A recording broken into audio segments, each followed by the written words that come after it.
we're still talking security, but of a different kind now, if you like. We're talking about security of the pocket, because all matters that have to do with the economy directly affect the pocket of the ordinary Nigerian. And when that happens, it becomes a matter of big concern. We're talking about the imminent increase, it was saying, in the price, in the pump price of fuel. Sometime last year, the federal government did announce a full deregulation of the downstream sector, saying that, you know, all manners of subsidies will be removed. And now that the price of crude oil is going up on the international market, which is still a major foreign exchange earner for Nigeria, the question is, what are we going to do to cushion the effect in Nigeria, as we do not have refineries that are capable of producing our local needs? And we still have to import basic fuel needs, especially PMS, which a lot of Nigerians still use to fuel their cars. Well, we're talking this morning with the Vice President of the Nigerian Labour Congress, Mr. Joe Ajaero. You're welcome to Sunrise Daily this morning. Thank you very much, Deputy President. Oh, okay, there's a difference between the vice and deputy. You must forgive me. Thank you the very Deputy much. President of the NLC. You're welcome to the program. Thank now, you. I'm sure that you must have seen this coming. This is one of the things that would have, would I say, been of a source of concern to the Nigerian Labour Congress in the wake of the announcement of a full deregulation of the sector. This is something I would have agitated your minds, because you will know that when the price of crude oil goes up on the international market, with our refineries in the state that they currently are, the benefits will accrue, any at all, that will accrue to the ordinary Nigerian will be very little. How are you hoping to navigate this as a labor union? Well, thank you very much. This is an old story, you know.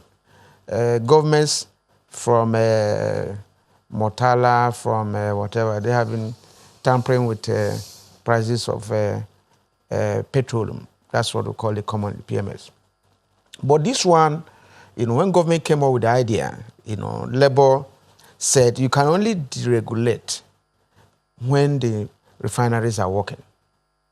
You are not going to operate any system, deregulation, that is import-driven.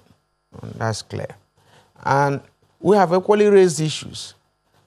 Nigerians, are they praying for the price of crude to increase or for it to fall down? As a major oil-producing country, our prayer is for the price to increase so that we can sell our product. Now, if we sell our product at a higher price, how does it now translate to, even here, for us to suffer again?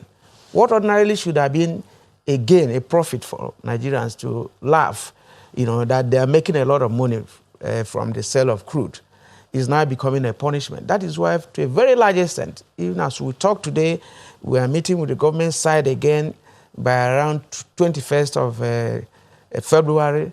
This matter is still on the table, because we are finding it difficult, you know, to go on the same stage with them, because deregulation doesn't mean that you have to buy the product. And by the time you fix prices of these products based on forex and maybe inflation globally, you are creating a vicious circle, because if you increase by March, inflation will go high as a result of the increase. And we're already in dire straits with inflation. Fine. Foreign exchange will go high. And then by the month of April, you now review inflation and you say it has increased. And then you need to increase prices again. So that policy is not working. And as a labor union, we will stand against it, you know, because if by the time even they came up with the September increase, they came up with all manner of promises, palliatives, this and that, getting buses that will run, you know, even run on gas, you know. None of those things have been fulfilled. And what they are doing is the increases in tariff, electricity tariff, and, you know, petroleum products. And when you look at this, these are prescriptions from the IMF, you know, oh, increase.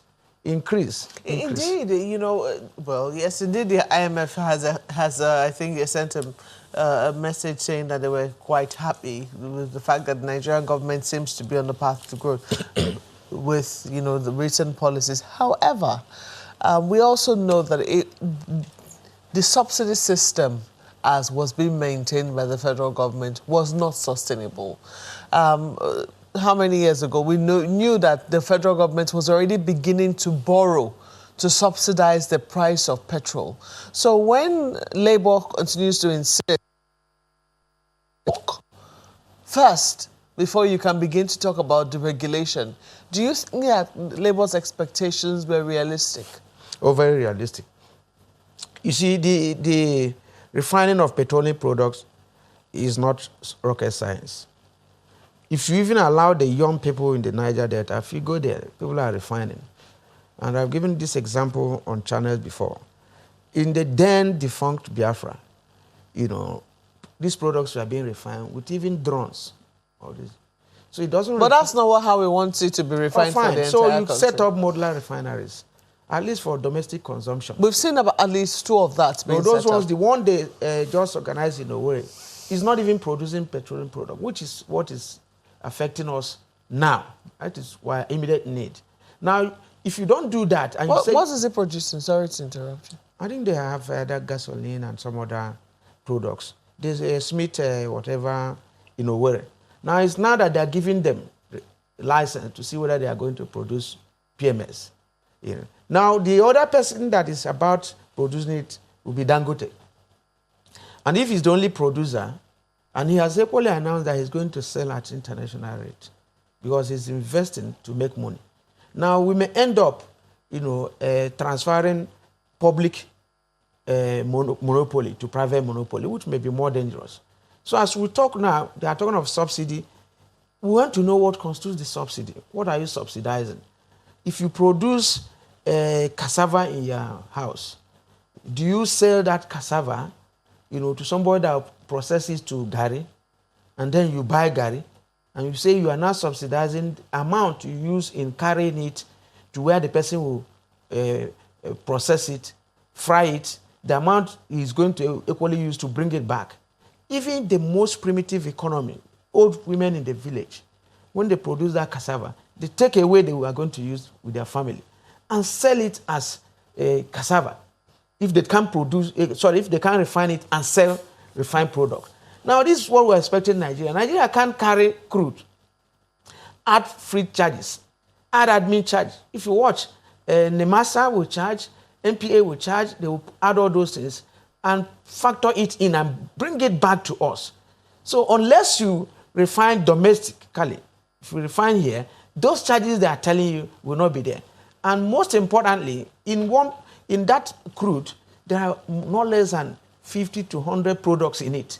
So when they talk of charge on it, as if it's based on only PMS, yes, that's the lies they factor in. So the subsidy does not exist, actually, if you look at it. It's just a way of padding so many issues so that the amount will be high and they bring it back to us here. As far as labor is concerned, you know, they keep on telling you subsidy. Who determines this subsidy? For a product, you have both competitive and comparative advantage that you are producing. You know, you are still subsidizing it. To do what? Are you subsidizing crude or you are subsidizing petroleum products? Why will you even ship it out? You know, do you see, is there a lack of sincerity in all that is happening, you know, especially with matters around deregulation? Because we've been on this matter for way too long. We had a big protest around this matter in 2012. The Occupy Nigeria movement came up as a result. Some people will even say that one of the reasons why this current government was able to make headway was on the back of that. Do you sense sincerity? Because one of the things we're told is that if you deregulate, more players will come into the market, and before you know what's happening, yes, it will take a while, but eventually the price of petrol will become more competitive and it will come down in Nigeria. Are we seeing any step? This deregulation policy was announced last year. At least sometime between April and June last year was when we heard this deregulation policy. So far, have we seen players, major players, apart from Dangote, whom we have been expecting his refinery to come on stream since 2019, you know, have we seen any other major players say, look, we're going to go into this sector because we think this is a viable market? Or do you think that there's a lack of sincerity on the part of government? Well, let me call it leadership quality. You know, I think our problem has been problem of governance and leadership. Even in 2015, when they came out with a big bang, you know, they said they were deregulating. That was the only increase that, you know, even despite labor's protests, they did not reduce anything. They went full length. And each year they will tell you they have deregulated. Meanwhile, they are still involved in price fixing. Now, if we have a product that is deregulated, so to say, clearly, they can't fix the price. The NNPC and all these ones, you know, the price will be controlled by market forces. Maybe the price in Lagos may be cheaper than the one in Imo State or Abia State, because assuming it lands at the port in Lagos, then those ones will equally add local transportation costs and increase it. But here they fix the price. So when you go into price fixing, you know, you can't regulate in a deregulated sector. No. So you allow it to market forces. Now, I don't think that there are... Is that you can't regulate or you can't regulate price? If a product, you can't regulate price in a deregulated market. Because we're talking of market forces driving the price. Or if the market forces takes it up, it goes up. Because if you check even products like Gari, you know, the same amount they're selling in Lagos is not what they're selling in Sokoto. It's not what they're selling in Ibadan. It varies. You know, those are already naturally deregulated based on the environment there. So that seems to be what they are telling us. But I talked about leadership. You see, in 1980, for instance, a dollar was 80 kobo. Why? There was no magic. The Volkswagen of Nigeria was assembling Peugeot in Lagos. Peugeot was assembling in Kaduna. Leyland was in Ibadan and all that. Then Bata, Leonards were producing shoes. Kaduna Texaime, you know, Asaba Texaime, Aba Texaime, all those ones were produced. So these products, we were producing them in Nigeria, and we didn't have need for foreign exchange, you know, to determine our mode of doing business. And our refineries actually, you know, were working, at least for domestic consumption. By the time we went to the market, and we say things are determined by the market, and then we must import textile materials, we must import vehicles, we must import, then we need to go for exchange rate. We need to check the rate of the dollar to Naira. And then the thing has equally, we had to privatize. You know, then Cable Metal was producing all the wires we are using for electrical products, and all the dams here were working fully Nigerians. So by the time you have a leadership that believes that government has no business in business and everything should be given out, some of the companies, they close it. And then by the time they look at the cost of production in Ghana or Cotonou, they import those things. By that moment, Nigerians who were working, they will no longer be on employment. And everything will now depend on the cost. So why will I fix a product here at the cost of Naira, the product that I produce here? Sorry, at the cost of dollar. Why will I compare what they are selling it in Niger Republic, in the US? Those ones, are they comparing what they are selling their own to what we are selling in Naira? So by the time you see a follow, you know, leadership, you know, that are saying, oh, this is the policy, this is an exchange rate, this is a inflation rate in America, and not how it affects us, this thing will continue. Now, closely related to that is even a tariff. The way it is moving, because they have tailored it around tariff, electricity tariff as well. Why it was NEPA? Inefficient, the same 4,000 megawatts these people are producing, but nobody was telling you there was inflation. There was exchange rate. But by the time the now model increases based on all these factors that are external to us, these factors are not within here. These are factors that are happening at international rate. And then maybe we are generating electricity at Kainji and Shiroro, and somebody will be telling you the price of electricity in America. If we depend on that, then we don't have a patriotic leadership class that will build Nigeria based on Nigerian needs, based on domestic needs. If we do that, we will not be talking of IMF. IMF will not be telling us we are doing well and we are doing badly, except when we are owing them. But increasingly, people are losing faith in the ability of government to run businesses. Increasingly, people treat government business as no man's business. It is everybody's business and nobody's business. And so, and we have continually seen that many government businesses that are run inefficiently.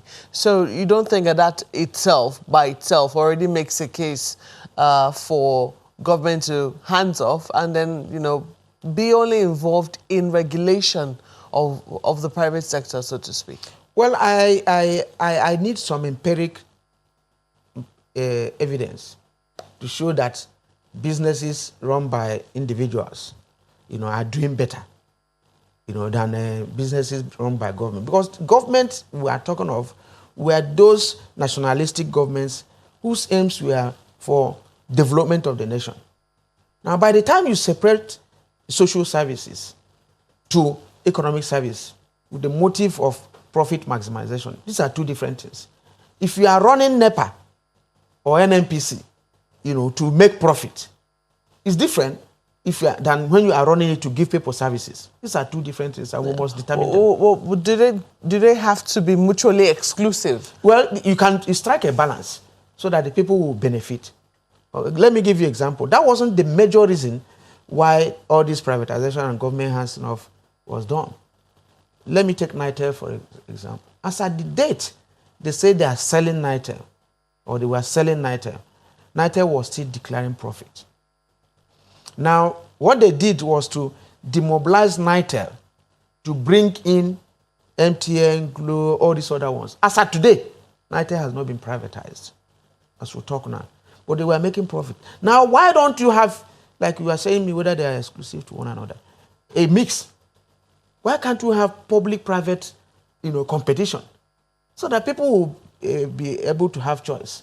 If I don't want NITEL line, I will pick MTN, I'll pick Glo, I'll pick any of these ones. Now you have to kill NITEL, definitely, because publicly run, so the publicly running institutions are cheaper all over the world. That component must not lose it. Now we can combine efficiency. Efficiency can contest with a price. You know, okay, I don't want to take this one, is efficient. When you do one hand, it will go round. But I will take this one because the cost is low. And that is what the market is all about.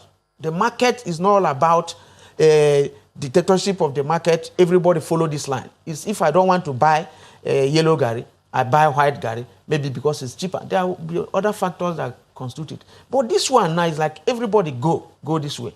And then it's affecting us so much. I don't think that, you know, they have some level of, they have nationalistic orientation in this policy, in this market, everybody is rushing to. So what are your thoughts now? I mean, we were already told to prepare for a price hike. I think just a few days ago, we heard that the landing cost of petrol was now at 118 naira. So it does look like a price hike is imminent. Just last week, it was 158 naira at even the NNPC pumps. This week, it was 163 naira. With that increment of 180 naira at the landing costs at the ports right now, it does look like we're expecting an increase in the price of PMS. So what exactly is going to be Labour stance? You're due for another meeting in a few days. What are you going to be telling the federal government? Well, this is clear. In fact, even Mayor coming up with that announcement, because the Minister of State Petroleum was at the meeting with us, you know, where we agreed to consult further, you know, because the committee we are working on was based on the September increase. That's the committee that was set up, and we are trying to look at the effects of the September fuel increase and how to mitigate its effects on Nigerians. Now, in the course of meeting, we have not even submitted the report. If the minister and others are talking of another increase, then there's already a problem, clearly, you know, because we have not been able to address the effects of the September, you know, increase, which we are supposed to submit the report by 21st of this month. And then, but the question I keep on asking, and I have raised this earlier, Why must you bother us with landing costs for a product we have here? That's the issue, because if we situate that, and that was why Labour insisted that there must be domestic refining, and it's for domestic consumption.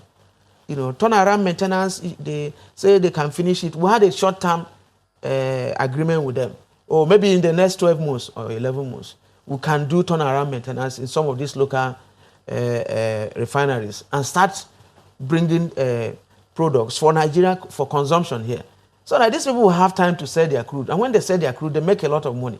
But once you sell a crude for $50 and then you import product for $70, somebody will ask you, are you in right sense? Events have already taken over the September price. I mean, it has so since gone up beyond the September price. You say you're still at September price. Yeah. You have a meeting in 2 days. What are you going to be telling government? Are you going to allow the price hike go on, or are you going to say, no, we're not going to agree, you have to stay action?